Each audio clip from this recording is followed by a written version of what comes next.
मालेगांव में हुए 2008 में हुए बम ब्लास्ट के 16 साल बीत चुके हैं और अब 31 जुलाई को फैसला आना है। मेरे साथ इस वक्त समीर कुलकर्णी जुड़ चुके हैं जो उन आरोपियों में से एक हैं जिनका नाम इस धमाके से जोड़ा गया।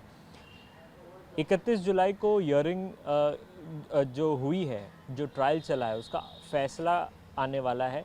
क्या कुछ उम्मीदें हैं आपको? गत 17 वर्षों से इस दिन की हम राह देख रहे हैं। मुझे पूरा विश्वास है स्वतंत्र भारत के स्वायत्त न्यायालय के ऊपर कि 31 जुलाई में माननीय न्यायालय हमारे निर्दोषत्व के ऊपर ठप्पा लगाएगा।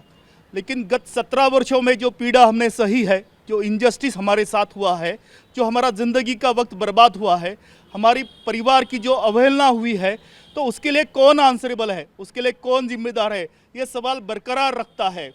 इतना घटिया राजनीति, इतनी मुस्लिम तुष्टीकरण के लिए, क्षुद्र स्वार्थ के लिए 2009 का लोकसभा का चुनाव, 2014 का, 2019 का लोकसभा का चुनाव, 2024 का लोकसभा का चुनाव, विद्यमान माननीय पंतप्रधान नरेंद्र मोदी जी पुणे में आके कहते हैं कि पुणे के निर्दोष भारतीयों के ऊपर कांग्रेस ने षड्यंत्र के तहत इन भगवा आतंकवाद और हिंदू दहशतवाद के नाम के ऊपर इनका जीवन बर्बाद किया। उसके बाद में भी सरकार आज तक कोर्ट के अंदर लिखित में नहीं कहती कि ये लोग इनोसेंट है और न्यायालय के ऊपर धकेल देते हैं निर्णय के लिए। तो ये भी हम भारतीयों का बहुत बड़ा दुर्भाग्य है। लेकिन सवाल तो ये है ना कि ट्रायल जो है 16 साल तक चला, कई सारे जो लोग हैं वो हॉस्टाइल भी हुए। तो ऐसा क्या बदल गया कि जो लोग कल तक जो ये कह रहे थे आपके खिलाफ जो है बयानबाजी कर रहे थे या स्टेटमेंट दे रहे थे, उन्होंने अपना बयान पलट दिया? स्पेशल न्याय कोर्ट में जो टोटल 14 आरोपियों को पकड़ा गया था, तो 17 में 7 आरोपियों को विदाउट ट्रायल डिस्चार्ज किया गया। 7 आरोपियों पर चार्ज फ्रेम हुआ। तकरीबन 500 विटनेस इस केस से उनका स्टेटमेंट लिया गया था, 161 का और CRPC 164 का। लेकिन जब मुकदमा चला तो पता चला कि ओरिजिनल 164 स्टेटमेंट रिकॉर्ड के ऊपर है नहीं। जो MCOC लगाया माननीय सर्वोच्च न्यायालय ने, उसके ऊपर डाउट क्रिएट किया था और गवर्नमेंट को 9 साल के बाद में याद आया कि हमने गलती से इनके ऊपर MCOC लगाया, इसलिए MCOC भी हमारे ऊपर ड्रॉप हुआ।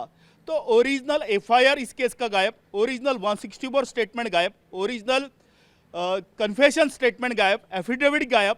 जो इलेक्ट्रॉनिक एविडेंस के नाम के ऊपर जो CD दिया था, वो भी CD चला नहीं। वो भी CD 17 साल के बाद में जब ट्रायल के वक्त चलाया गया तो वो भी क्रैक होगा।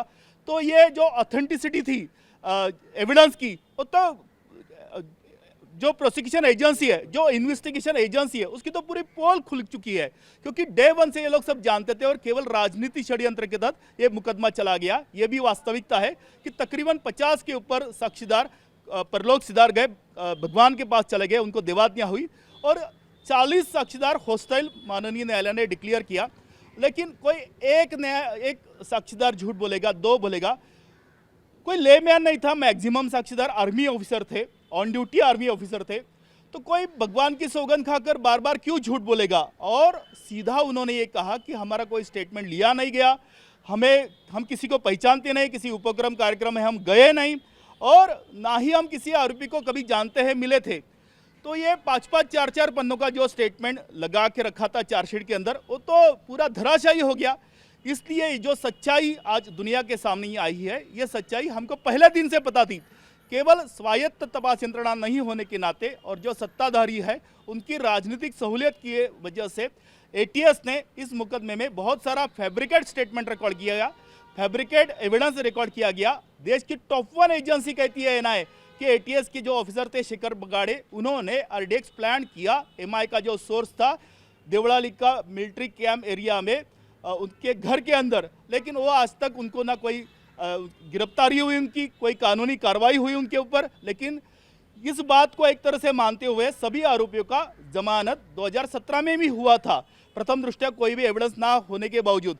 हम इनोसेंट थे इसलिए ईच एंड एवरी डेट को जाते हैं, कोई वकील नहीं किया, नार्को टेस्ट किया, पॉलीग्राफ टेस्ट किया, ब्रेन मैपिंग टेस्ट किया गया और इसी विश्वास के साथ हमारा देश है, हमारी व्यवस्था है, इसलिए ईच एंड एवरी डेट को हम जाते हैं वहाँ पर।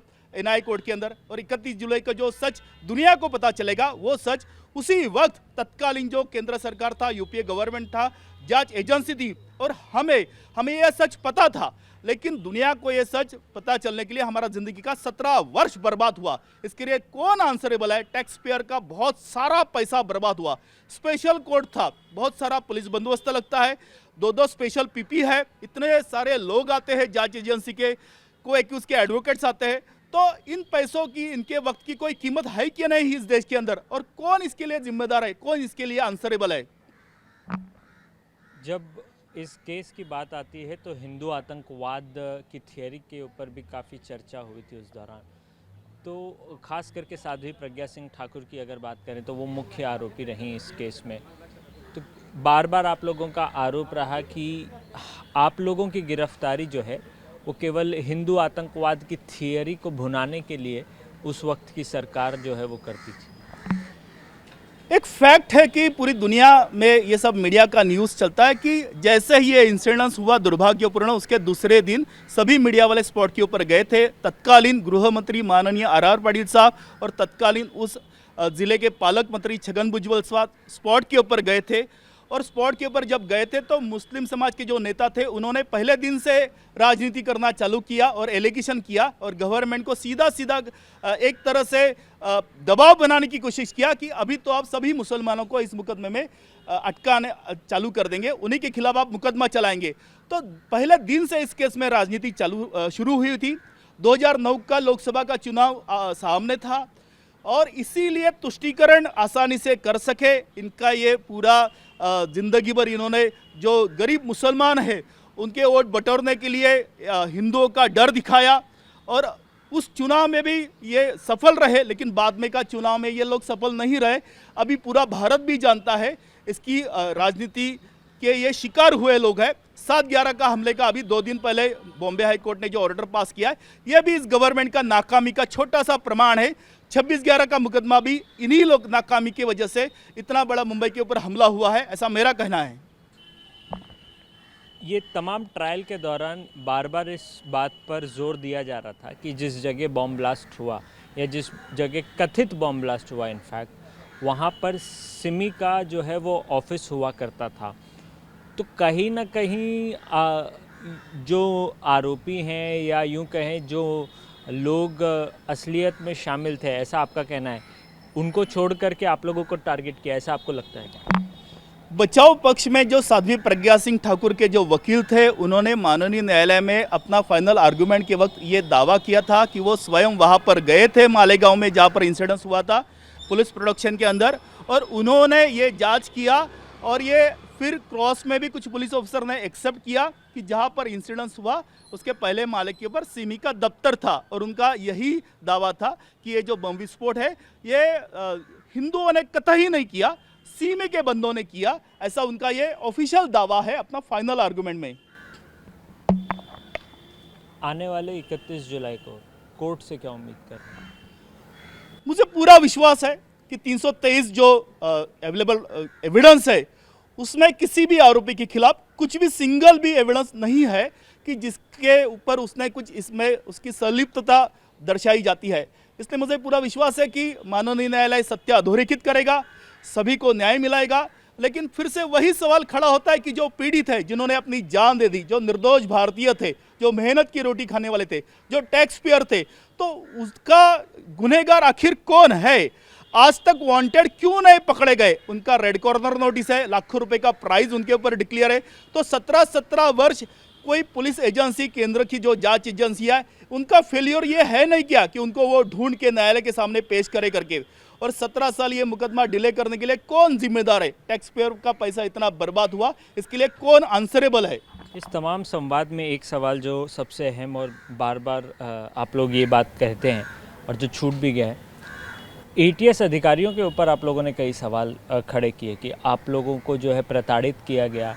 कौन से ऐसे अधिकारी जो हैं वो इस प्रताड़ना में शामिल थे? आप लोगों का आरोप है कि आरडीएक्स जो है वो रखा गया, इनफैक्ट आप एनआईए की भी जांच में वो सामने आया। तो कौन से वो लोग थे जो आप लोगों को फंसाना चाह रहे थे? कौन से ऐसे वो लोग थे जिन लोगों ने आपको प्रताड़ित किया? मालेगांव विस्फोट 2008 केस में 12 आरोपियों को मुंबई एटीएस के पुलिस ऑफिसरों ने पकड़ा था और जब 2011 में ये मुकदमा एनआईए के पास ट्रांसफर हुआ तो उन्होंने 2 आरोपियों को पकड़ा था। तो टोटल 14 आरोपियों को पुलिस ने पकड़ा था।